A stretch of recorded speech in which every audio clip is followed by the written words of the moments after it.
Bonjour à tous, bienvenue pour cet avant-dernier chapitre de notre programme économique que vous avez eu le plaisir de suivre pendant 3 ans. Donc, la lutte contre les déséquilibres. Bien évidemment, il y a des déséquilibres, il y a des pauvres, il y a des riches, en fait, tout simplement. Et c'est comment l'État va lutter contre ces déséquilibres, que les riches soient moins riches et les pauvres soient moins pauvres. Alors, notre fameux ancien ministre de la Culture qui a dit: la montée du chômage prouve paradoxalement la bonne santé de notre démographie. Eh bien oui, plus il y a de gens, plus il y a d'enfants, et plus il y a de chômeurs. Il faut bien évidemment qu'il y ait suffisamment de création d'emplois pour absorber eh bien, tous les nouveaux arrivants sur le marché du travail.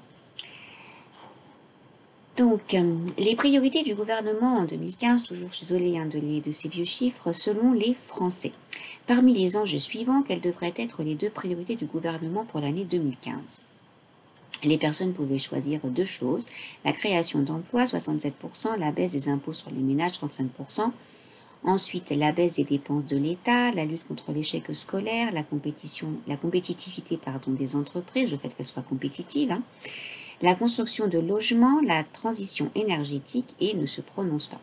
Donc peut-être que ce serait aujourd'hui totalement différent vu le contexte.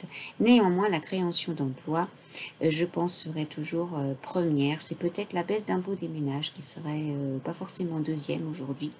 Peut-être qu'on mettrait la transition énergétique qui, je pense, a énormément monté ces dernières années dans les sondages.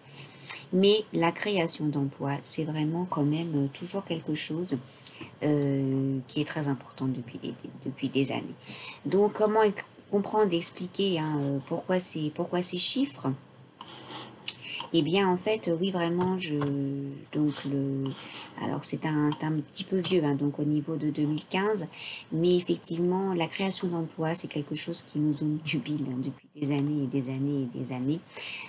Voilà, donc ça, je vous mettrai un petit résumé que vous pourrez noter.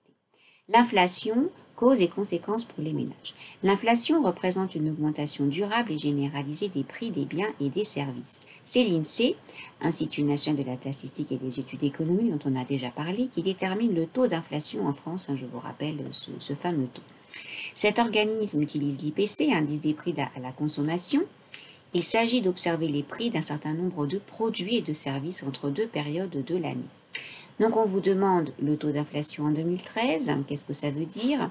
Indiquer les deux conditions pour qu'une hausse des prix puisse être qualifiée d'inflation. Il ne suffit pas juste que les prix augmentent, il faut qu'il y ait aussi autre chose. Et quel secteur a permis de limiter ce taux? Voilà, on se retrouve pour la correction.